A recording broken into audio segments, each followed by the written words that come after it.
Today we're taking a look at our new PL-ND throttle adapters. Hey everyone, Sean here with Fotodiox.com. This is one of our PL adapters. This adapter allows you to mount PL mount cinema lenses on various cameras, including these. These adapters are super useful, but our new PL-ND throttle adapters take the concept one step further by including a built-in neutral density filter. So with just the twist of a ring, you can adjust the variable ND filter in the adapter from 1 to 8 stops of neutral density filtering, giving you extra control over your image. We currently carry PL-ND throttle adapters for Micro Four Thirds, Canon EOS R, and Nikon Z, with more coming soon. This is our PL to Micro Four Thirds ND throttle, and as you can see, as I turn the ring here, I'm going from 1 to 8 stops of neutral density.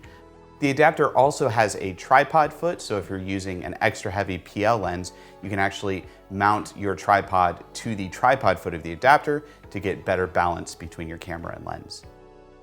One important note, the variable ND filter in these adapters is set 20 millimeters back from the flange mount, which means you won't be able to use a PL lens that has a rear element longer than 20 millimeters beyond its mounting flange.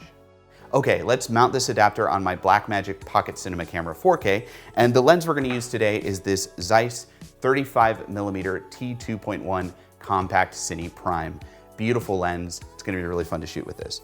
Okay, first of all, we're going to take the adapter, and we wanna make sure that the locking pin and the mounting ring is lined up properly. So we're gonna turn the mounting ring counterclockwise until the locking pin is in the middle of this flange here, and that's gonna be ready to mount on the lens. Then we're just going to find the mounting point on the lens. I believe it's right here. I slot the adapter over the lens, and we're just gonna rotate the ring on the adapter clockwise to lock it to the PL lens. Okay, next let's mount it on the Pocket 4K. Super simple, just take off the cap here, and we're gonna line up the red dot on the adapter with the red dot on the camera and turn it to lock it into place. Now we have this amazing compact 35mm prime mounted on this great little cinema camera. Let's take it out and do some shooting.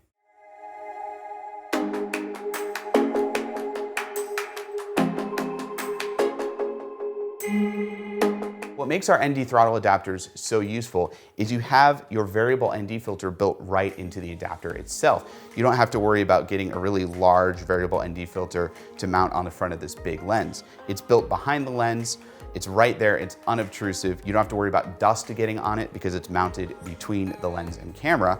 And all you have to do is just turn this ring to do fine-tune adjusting on your exposure. Now, if you don't really know what variable ND filtering is, it's pretty simple. It's like having sunglasses for your camera. You know, you're out in bright sunlight and it's just too bright, it's overwhelming. You put on sunglasses, darkens the image, and you can see clear. Same thing with variable ND filtering for a camera. By darkening the amount of neutral density, you're cutting the light coming through the lens and hitting the sensor, and this is excellent if you want to shoot wide open in bright sunlight. So you can see this footage right here. I'm shooting at t2.1 on the Cine Prime, and that's very wide open. There's a lot of light coming in, it's daylight. And I have the camera ISO set low, but even with the ISO low, there's still too much light.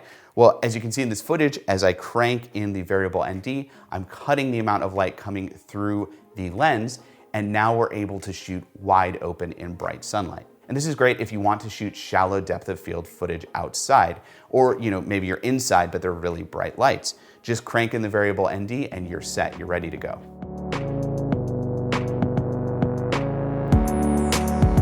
Another great thing about variable ND is fine-tuning your exposure. Let's say you have your shot all set up, you have the aperture you want, your ISO is all set, but it's just a little too bright or maybe a little too dark. Well, just grab your variable ND and lighten it a little bit or darken it a little bit, and you can just look through the viewfinder or the monitor and just kind of eyeball it, look at your exposure meters and just decide, yeah, I want it a little darker, I want it a little lighter. Variable ND filtering gives you this extra control. And sometimes you want to capture the sky and you want everything else to just go black, go into silhouette. You can do that with a variable ND filter. Even if you have your aperture locked down pretty narrow, having that extra control of the variable ND, cutting even more light can be really nice. Okay, that's a quick look at our new PL-ND throttle adapter line. If you'd like to learn more about this line and maybe pick one up for yourself, click the link in the description below. And click right here to subscribe to our YouTube channel for more videos just like this one. I'm Sean with Fotodiox.com, and thanks for watching.